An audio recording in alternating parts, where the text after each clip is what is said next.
කටේ කිරිසුමද යන්නට පවා බැරි වුණා. යුද්ධට උපන් කුමරෙකුයයි නමක් ඇති වුණා. මුල්ලේරිය බිමෙහි වතුර ලයට හැර වුණා. ටිකිරි කුමරු රාජසිංහ නමින් රජ වුණා. සීතාවක රාජධානියේ මායාදුන්නේ රජට දාව උපන් ටිකිරි කුමරු 12 වන වියේදී තම ප්‍රථම යුද්ධ සංග්‍රාමය පවත්වනු ලැබූ අතර අලුත් නුවර බිහිසුණු සංග්‍රාමයකින් පසුව වීදියේ බණ්ඩාර කුමරු තීරණාත්මක ලෙස පරාජයට පත් කරන ලදී. එහිදී ටිකිරි කුමරුට රාජසිංහ යන නාමය ලැබුණ බව ඓතිහාසික මූලාශ්‍රවල සඳහන් වේ.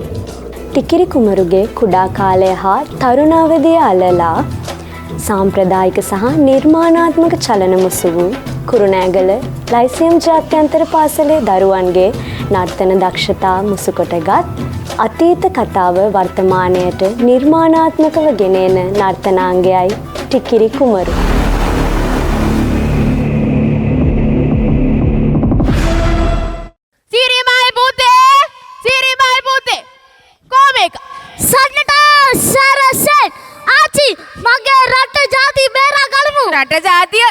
ජාතිය කෙසේ වෙතත් උඹ කොයි වෙලාවෙ හරි ඕකෙන් අරලා මගේ මේ අන්තිම දත් දෙකත් ගලවන ඔට්ටුයි. ආච්චි අත්තරින්න එපා. අන්තිම දත් දෙක ජලන්තුරු සලවනලු ගාලු කඩුව එනුසන්නට. කඩුවක් නෙමෙයි බං. ඔය මගේ හැරමිටිය මෙහෙ දියන් ඕක.